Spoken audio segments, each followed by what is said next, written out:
What is going on, guys? So in this video I'm going to be covering how your spouses or really any of your family members should address somebody in the military.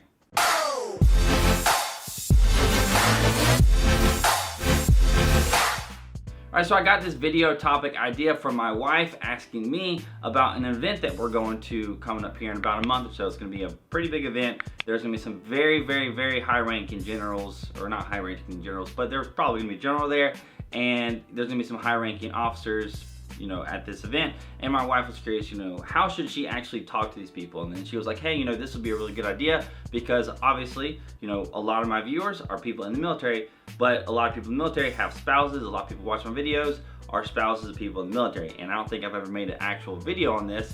I may have talked about it in live streams. I will cover in this video the couple different situations and, you know, a couple different ways that you can address people in the military. Now, the first thing that I want to let you know is that because you're a civilian, it doesn't really matter. There's not going to be really any repercussions or any kind of weird looks or crazy looks that you're going to get from anybody in the military if you happen to address them incorrectly. So if you happen to call them by the wrong rank, you know, that's okay. It happens all the time. If you're not in the military, then you're not going to have to abide by all of the customs and courtesies that people in the military have to abide by. So if you are addressing an officer, whether you are an officer yourself, like I'm a second lieutenant, if I'm talking to a captain, for example, then 9 times out of 10, I just call them sir. And if you're an enlisted soldier and you're talking to an officer, 9 times out of 10, you're gonna call them sir. So for you, if you wanted to just, you know, figure out what the officer ranks look like as a spouse, as a civilian, and you figure out what the officer ranks looks like,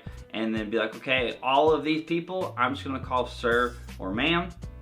And then the NCO ranks are gonna be a little bit more complicated because there's not just necessarily one term that you can literally call everybody like you can officers with sir or ma'am. So if you do happen to be getting introduced to somebody who is a fairly high-ranking enlisted soldier, how should you actually address them? Well, if you don't know the military ranks, if you haven't sat down, if you haven't memorized them, then honestly, you could just go off of their name. So they're gonna have their name tape on if it's in a formal event. If it's not in a formal event and they get introduced to you, then they're going to introduce you however they want, and you just call them by really however they introduce themselves as. With that being said, if you are in like a more casual setting and the people, the soldiers, the military members are not in uniform, then really you can just address them as you would just really anybody else. If you happen to know that they're an officer, you could potentially still call them sir if you want to, but again, you're a civilian, it's not that big of a deal whatsoever.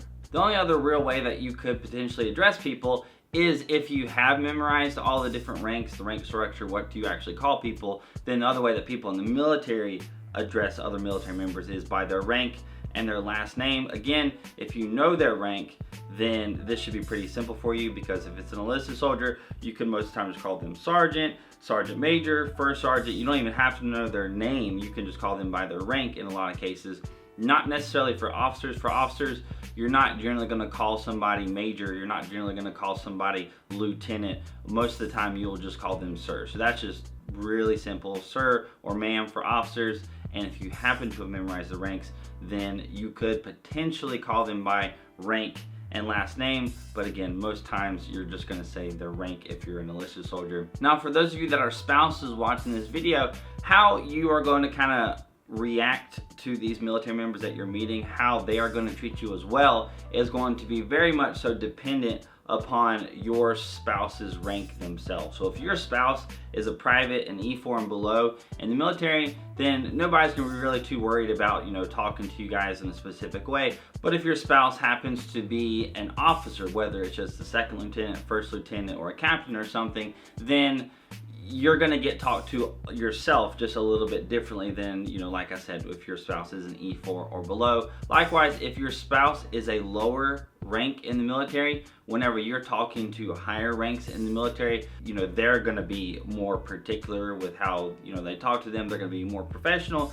So you can kind of just go with the flow off of how your spouse is interacting with these people, and just keep in mind, you're a civilian. It's not that big of a deal of how you address and talk to these military members. Just, you know, don't be super duper rude. So that is going to be it for this video. Hope you guys enjoyed it. If you did, hit that like button. That would be awesome. If you want to stick around some more of my videos. Hit the subscribe button. That would be even better. Follow me on Instagram and Snapchat if you haven't already. Hope you guys have an amazing freaking day, and I will see y'all later.